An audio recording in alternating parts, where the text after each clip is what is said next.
Here's an article. That's me on the cover of Fast Company magazine. It says Google's worst nightmare. I don't think that's actually true, but my mother bought 10 copies of the magazine, so it's kind of okay, I guess. So that's something that we're working on. We're actually going to be releasing the version 2 at the end of this month.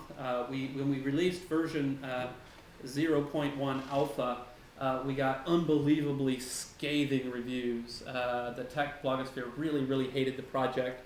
So I tried to cheer myself up about that by saying, well, when we release version 2, at least they'll have to say it doesn't suck as much as it used to. So that's kind of where we are. But we actually have some really cool and exciting stuff coming out. Jeremy Miller, who was the founder of Jabber, the open source instant messaging protocol, is the technical lead. When I hired him, he said, I'm really kind of a big picture architecture kind of guy. I'm not like a real coder. Turns out he's like a fabulous genius coder, and he's been off for a couple months doing very modern Ajax-y sort of fancy stuff, and it's really cool stuff he's come up with. So that's going to be released soon, and hopefully we'll get some reviews that say it doesn't suck as much as it used to. So let's go back and talk about Wikipedia for a minute more, because I thought I just threw this in at the end. It's not really part of the narrative arc of my talk, but I thought people here might find it interesting. It's this question of neutrality. At Wikipedia, we always say that NPOV, neutral point of view, is absolute and non-negotiable. It's one of the core values of the project that occasionally people will make a sort of half-hearted argument against it, but by and large, the community really, really stands behind this and believes in it as something that's really important to Wikipedia. As it turns out, Wikipedia is typically very neutral, and that's for two reasons. One is due to this foundational policy that we really always try to strive for neutrality, but also it's part of the natural workings of the wiki editing process. The basic idea is very simple. If you go into an entry and you write a one-sided screed, it's likely to annoy someone, and the fact that it annoys them means they're likely to edit it and change it. The question is, well, what will they change it to? Well, if they change it to a one-sided screed in the other direction, that's going to annoy you back, and you're going to go back and forth until the Wikipedians sort of slap you on the head and say, knock it off. But it turns out that in order to survive, there's this mutually assured destruction in wiki editing. That if you try to be biased, or you allow yourself to be biased, your writing won't survive. In order to survive, you have to write for the enemy. That's one of our old sayings, write for the enemy. And the idea is you have to write something while keeping in mind that someone who disagrees with you is going to read it and have the opportunity to edit it. So you really have to try to find a way to express yourself that will be broadly acceptable to lots of people. I actually think this is a very interesting thing. I would love to see some experiments of people brought together to deliberate in a wiki style.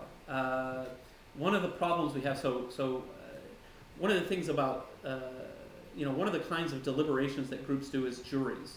So a jury comes together and they're going to decide guilt or innocence on some factor, and there's scientific research showing that there's some weird anomalies and things that don't really work very well in a jury setting. What I'm curious to know is, could someone do a controlled experiment where you say, actually, let's teach people a little bit about the wiki editing philosophy, get a group of 12 people together, and instead of using a method where they're supposed to vote yes or no on some proposition at the end of the day and try to get unanimity, let them write a statement and see what comes out of it. I think it's a really interesting concept.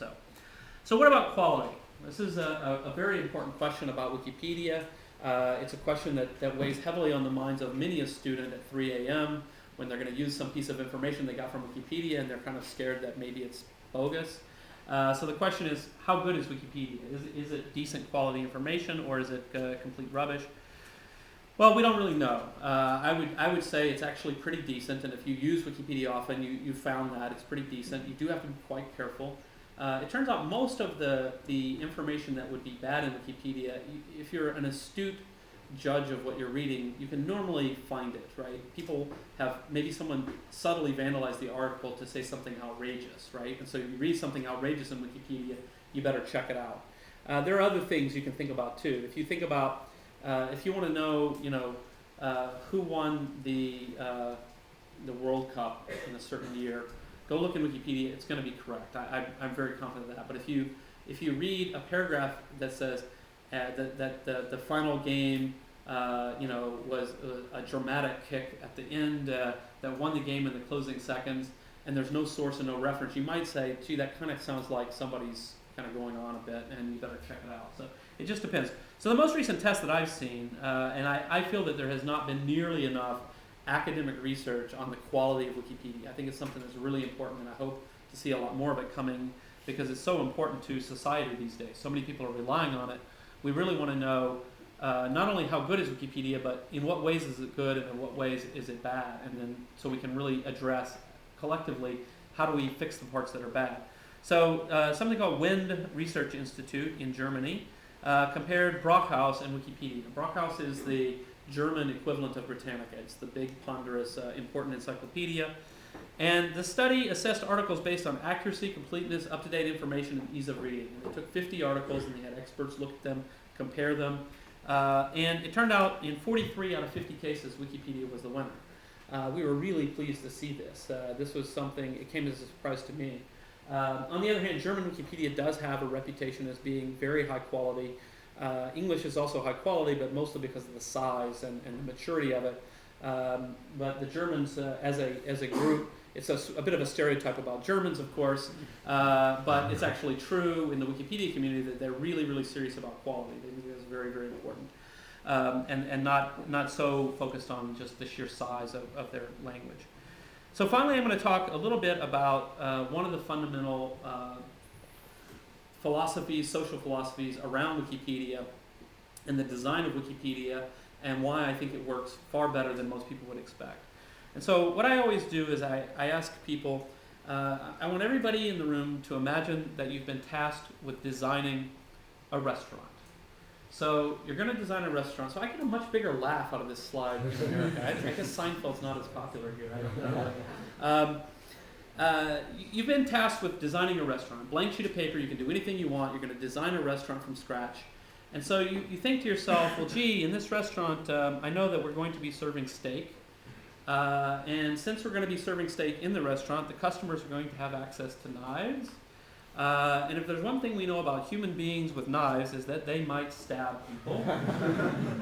So therefore, in order to make sure that our restaurant is a safe place, we're going to keep everybody in a cage. We're going to lock all the customers up in a cage. We'll put a fence around every table so that no one can stab each other.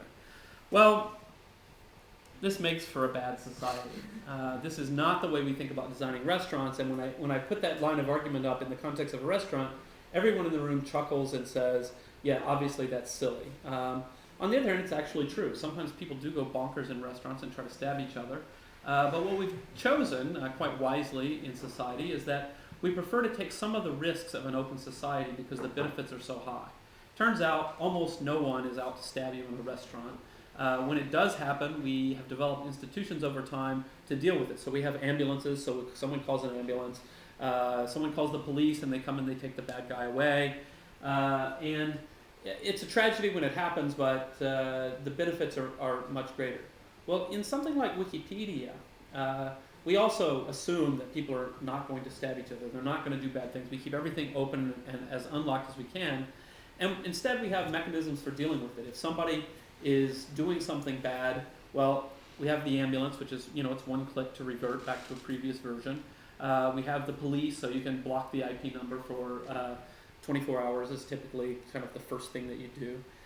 So we have these techniques to deal with the problem that work in the long run much better. By having an open participatory system, we get all this great stuff coming out of it, even though around the fringes there's always going to be some little problem. A lot of people who critique Wikipedia suggest that the answer to the problems of Wikipedia is to do away with the openness, basically lock everything down, only let certain people who have permission edit things, that basically introduce a new gatekeeper model. But for me, I don't think that's a good idea. I don't think that's the right answer. The right answer to problems in Wikipedia is to think about how do we maintain the openness but give more tools to the community? How do we have a faster response from the police? How do we minimize the damage that someone can do? So that's basically the end of my prepared remarks. And now we can have questions.